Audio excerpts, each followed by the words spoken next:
Varlė LT, kai reikia kainos ir patarimo.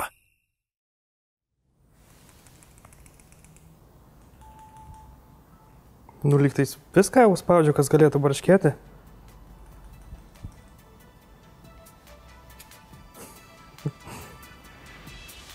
Sveiki, apžvelkime vieną iš svarbiausių metų naujienų išmaniųjų telefonų rinkoje.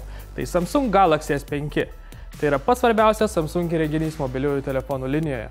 Visų pirma, Samsung ir toliau lieka prie dizaino su nuimamais dangteliais. Vieni tai labai mėgsta dėl galimybės pačiam pasikeisti telefono bateriją ar dangtelį. Kiti priešingai mano, jog vientiso bloko telefonai patvaresni. Nors telefono dangtelis ir pagamintas iš plastiko, mėginimas jam suteikti odos struktūrą visai pavykęs. Be to, Galaxy S5 yra gavęs IP67 sertifikatą.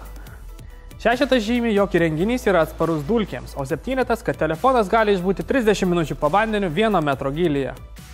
Tačiau tai turi ir savų minusų. Ties USB jungtimi yra guminis dangtelis, kuris visuomet turi būti uždengtas, o tai daryti kaskart yra gan erzinantis dalykas, bei atimė galimybę naudoti įdėklus su papildoma baterija. Kitas minusas – tai gan prastas ir tylus garsas iš garsiakalbio dėl izoliacijos. Telefoną galima įsigyti 4 spalvų – juodos, baltos, mėlynos ir auksinės. Telefone taip pat atnaujinta ir mini USB jungtis iki 3.0 versijos, kas paspartina duomenų perdavimą bei baterijos pakrovimą. Naujajame S5 įdėtas atnaujintas 5,1 colio Super AMOLED ekranas.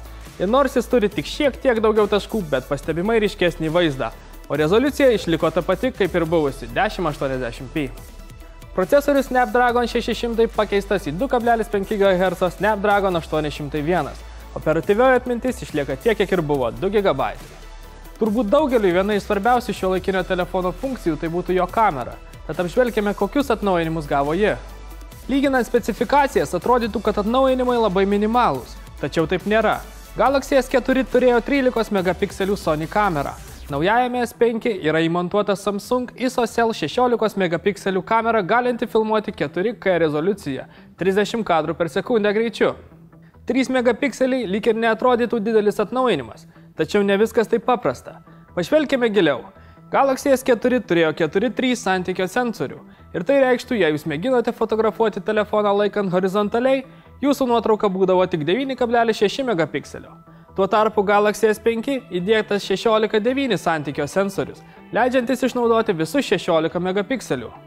Keletas dalykų, ką dar reikėtų paminėti apie kamerą, tai pasak gamintojo pats greičiausias automatinis fokusavimas esantis rinkoje, bei super greitas Burst Mode – 30 nuotraukų per 3-4 sekundės. Dar viena iš įdomesnių funkcijų tai būtų multifokusas. Tai galimybė fotografuoti išanalizuojant visas įmanomas fokusavimo vietas ir po nuotraukos padarimo pasirinkti, kur vaizdas turėtų būti sufokusuotas. Ši funkcija suteikia galimybės padaryti tikrai gražias nuotraukas. Keliaukime prie naujovių. Piršto antspaudų skaitytuvas ir pulso matuoklis. Deja, nei apie vieną iš šių funkcijų nieko gero negalima pasakyti. Galimybė atrakinti telefoną ar patvirtinti PayPal mokėjimus vien piršto antspaudų atrodo labai puiki. Deja, prie jos išpildymo Samsung dar turės gerokai padirbėti. Tuo tarpu, kai iPhone vartotojams užtenka uždėti pirštą ant mygtuko, Galaxy S5 vartotojai per jį turės braukti ir tik vertikaliai. Pats daviklis nėra tikslus, dėl to labai dažnai išmetama klaida, kad braukėte per greitai ar per lėtai, ar netinkamu kampu. Tad dažnai tiesiog reikės suvesti slaptažodį, norint atsirakinti telefoną. Pulso matuoklis. Veikia be jokių didesnių sutrikimų, tačiau ar jo reikėjo kaip atskiros funkcijos telefone? Juk tiesiog galime parsisiųsti programėlę ir ją gali turėti visi išmaniųjų telefonų su blyksne turėtojai. Šiek tiek pasinaudojęs telefonu atradau keletą įdomių funkcijų. Viena iš jų būtų Ultra Power Saving Mode. Ją aktyvavus telefonas atjungia viską, kas įmanoma, o ekraną padaro nespalvotu. Pasak gamintojo, aktyvavus šią funkciją, telefono baterija gali išlaikyti iki 14 dienų. Dar viena, nelabai naudinga, bet įdomi funkcija Download Boosteris. Jo pagalba failus didesnius negu 30 MB galima siųsti naudojant Wi-Fi ir mobilų internetą. Tai gali paspartinti parsisiuntimo greitį. Tačiau gali labai greitai išnaudoti interneto limitą. Negalėjome susilaikyti neišmėginę jo atsparumą vandeniui. Deja, ir ši funkcija mus nuvylė. Vos patalpinus į vandenį, iš po telefono apačios pradėjo virsti burbuliukai. Šlapiu ekranu nėjo naudotis, o atidengus dangtelį baterija buvo šlapia. Tad mūsų rekomendacija žiūrėti į šią funkciją atsakingai ir nepriimti jos už gryną pinigą. Taigi, apibendrinant, Mano manimu, jo nereikėtų vadinti Galaxy S5, o greičiau Galaxy S4S. Tad, jei galvojate įsigyti šį telefoną vien tam, kad atsinaujinti iš Galaxy S4, to daryti neverta.